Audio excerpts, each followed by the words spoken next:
Hey guys, welcome to Modern Crafting. Today we're going to be making some magnets with some glass marbles. And I just realized I left my sample upstairs, so you'll just have to be surprised at how it turns out. Okay, you should have 5 magnets. Some of you have the black magnets and some of you have the little tiny silver ones. So, doesn't matter. They're all magnetized. And then you've got the marbles and you've got some pages of images.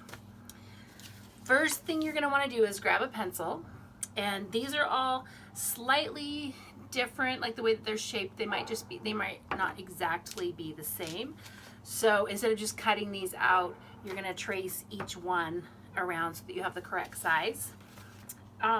Also, I colored some of these in. You can use either gel pens or colored pencils. Or you could use a watercolor if it was nice and watered down and not too dark. Some of the ones that actually have some white in them, you can color them in. You can see that I colored in these with colored pencils. These two I used gel pens on. So if you want to brighten them up a little bit, you can do that. Some of them, like the Star Wars ones, might be kind of hard to do that. I guess you could color around them a little bit. So I recommend you take your magnet. I'm going to do this little flower, daisy flower right here. I'm going to trace around,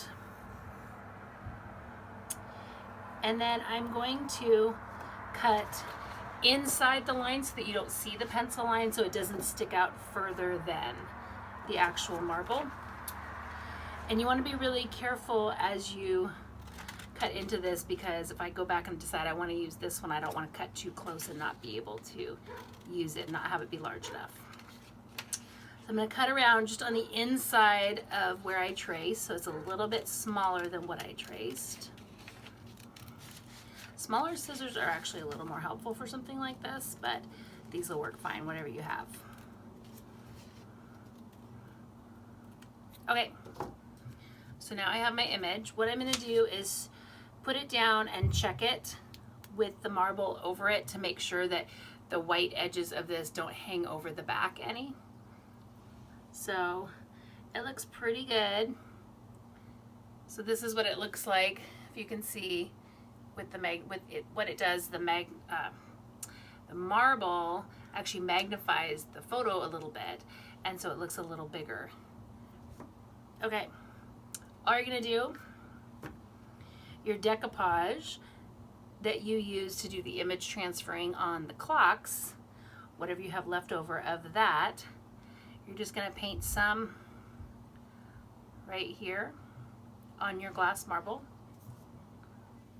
You want to get it as even as possible, like so, pretty thick. You don't want it squishing and dripping everywhere, but you want it to be a nice solid coat. Then we're just going to stick that on the back, and it'll take a little bit to dry, maybe 10, 15, 20 minutes, something like that. And when you first look at it, you want to make sure you get all the air bubbles out of it. When you first look at it, it's going to be kind of cloudy. I recommend not getting it. I need a napkin. Oh, my napkins are gone.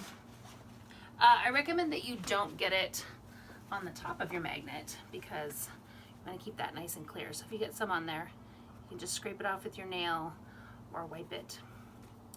So, okay, you can see, oh, it's all goopy on the edge. There we go. All right. It is a little bit cloudy if you look at it, and as it dries, it will turn clear. So you don't have to worry. If it looks like there's some weird white cloudy spots, don't worry about that, because it will eventually dry clear. And I can see as I tilt this towards the light that I got some on the outside of my marble, so I'm just gonna take my nail and scrape that off, because I don't want that on there. You could probably take a wet paper towel also.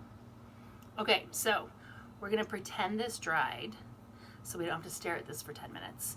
So after your glue is dry and this is clear, give it a little bit, we're gonna add the magnets to the back. So meanwhile, you can make your other 4. I recommend that you don't dry them like this so it doesn't stick to your table. Actually put them face down to let them dry. And then you can just go back and pick your next image lay it over the top, trace it, cut it out, do the same thing. Do it with all 5 of your magnets. And if you want to do them all matching, the rows pretty much match, so you could have a match set to put on your fridge or give as a gift. Then when they are all dry, you want to take your magnet, you can use craft glue or you can use a glue gun, either way. You don't need a lot, you don't want it squishing out everywhere. Take some glue and just stick this to the back, like so, and give it a few seconds to dry. And literally that is all you do. It's super easy, but they turn out really cool. And that's your magnet, and you can go stick it on your fridge or whatever other metal magnetic surface you have. And you will have a set of 5. And that's it. And if you can get these at any craft store and Dollar Trees, some of the Dollar Tree ones have like cracks and bubbles in them.